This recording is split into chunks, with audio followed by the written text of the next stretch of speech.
glad you came back for another night. I promise it'll be a lot more interesting this time. We found some great new relics over the weekend, and we're tracking down a new lead right now. So let me just update you real quick, and then you can get to work, alright? Like, the attraction opens in like a week, so we have to make sure everything works and nothing catches on fire. When the place opens, people will come in at the opposite end of the building and work their way towards you, past you, and out the exit. Yeah, you've officially become part of the attraction. You'll be starring as the security guard. So not only will you be monitoring people on camera as they pass through, you know, to make sure no one steals anything or makes out in the corner, but you'll also be part of the show. It'll make it feel really authentic, I think. Now let me tell you about what's new. We found another set of drawings, always nice, and a Gigan head, which we think may be authentic. Then again, it might just be another crappy cosplay from G-Fest. And we found some of those old miniature buildings, you know, the ones that the monsters would fall into. Now, the place right now is just, you know, flashing lights and spooky props. I honestly thought we'd have more by now, but if we don't have something really cool by next week, we may have to dress you up in an old monster costume and have you run around roaring at people. But, you know, like I said, we're trying to track down a new lead right now. Someone who helped design some of the old buildings and make some of the rubber suits. Said there was an extra room that got boarded up or something like that. So we're gonna take a peek and see what we can find. For now, just get comfortable with the new setup. You can check the security cameras on your right with a click of that blue button. You can toggle between the hall cams and the vent cams. And over on the far left, you can flip up your maintenance panel. You know, use this to reboot any systems when they go offline. In trying to make this place feel vintage, we may have overdone it a bit. Some of this equipment is barely functional. Yeah, I wasn't joking about the fire. That's a real risk. The most important thing you want to watch out for is the ventilation. Look, this place will give you the spooks, man. And if you let that ventilation go offline, you'll be seeing some crazy things, man. Keep that air flowing. Okay, keep an eye on things, and we'll try to have something new for you tomorrow night.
Awesome news. First of all, we found some vintage audio training cassettes. Dude, these are like prehistoric. I think they were like training tapes for like other employees or something like that. So I think we'll have them playing over the speakers, like when people walk through the attraction. Dude, it'll make this feel legit. But I have an even bigger surprise for you, dude. You're not gonna believe this. We found one. A real one. I gotta go, man. Well, it's in there somewhere. I'm sure you'll see it. Okay, I'll leave you some of this great audio I found. Talk to you later, man. Hello? Welcome to your new career as a performer/entertainer for Godzuki's Pizza. These tapes will provide you with much needed information on how to handle/climb into/climb out of monster rubber suits. Right now we have one new specially designed rubber suit to promote the new movie's release that doubles as both an animatronic and rubber suit. So please pay close attention while learning how to operate this suit, as accidents/injuries/death irreparable and grotesque maiming can occur. First, we'll discuss how to operate the monster when in animatronic form. For ease of operation, the animatronics are set to turn and walk towards sound. This is an easy, hands-free approach to ensure the monsters stay where the children are, and provide maximum entertainment / crowd-pleasing value. To change the animatronic to suit mode, unzip the back plates and firmly turn the hand crank provided by the manufacturer. Turning the crank will recoil and compress the animatronic parts around the side of the suit, providing room to climb inside. Please make sure the spring lock is secured tight, so the animatronic parts remain fixed. We'll cover this more in detail in tomorrow's session, so remember to let out your biggest roar. You're the voice of Goji Godzuki's Pizza.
For today's lesson, we will be continuing our training on proper suit handling techniques.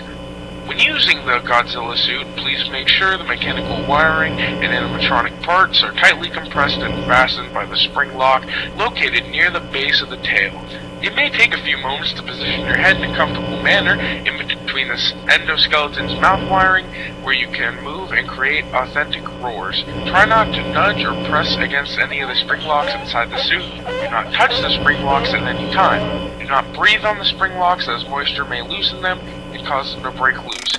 In case the spring lock comes loose while wearing the suit, have another monster fake a fatal blow and try to move away from populated areas before bleeding out, as to not ruin the customer experience.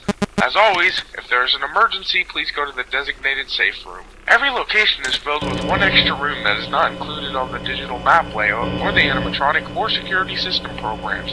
This room is hidden to customers, invisible to animatronics, and always off camera. As always, remember to let out your biggest roar. You're the voice of Goji Godzuki's Pizza.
Hello? Hello? There's been a slight change in company policy concerning use of the new suit. Don't.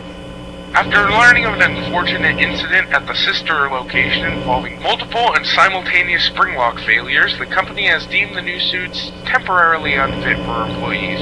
Safety is top priority at Godzuki's Pizza, and due to poor reception of the recent movie, the new Godzilla suit will be permanently retired to an appropriate location while being looked at by our technicians.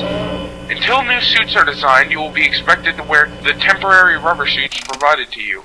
Keep in mind, these were found on extremely short notice and were graciously provided by Subaraya, so questions about appropriateness/relevance in the Godzilla universe should be deflected. I repeat, the 1998 Godzilla suit is not to be touched, activated, worn, or brought out in public. That being said, we are free of liability, so do as you wish. As always, remember to let out your biggest roar. You're the voice of Godzuki's Pizza.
Hello?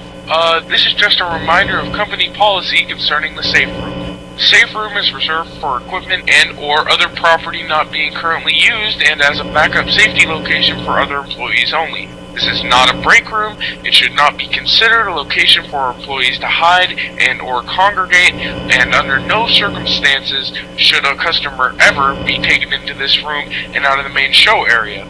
Management has also been made aware that the Godzilla 1998 Springlock suit has been noticeably moved. I would like to remind the employees that this rubber suit should not be worn and must never be brought out in public under any circumstances. Thank you, and be sure to let out your biggest roar. You're the voice of Godzuki's Pizza.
Hello? Hello? This is just to inform all employees that due to budget restrictions, the previously mentioned safe rooms are being sealed at most locations, including this one. Work crews will be here most of the day today, constructing a false wall over the old door frame. Nothing is being taken out beforehand, so if you left anything in there, it's your fault. Management also requests that this room not be mentioned to family, friends, or insurance representatives. Thanks again. Be sure to let out your biggest roar. You're the voice of Goji Godzuki's Pizza.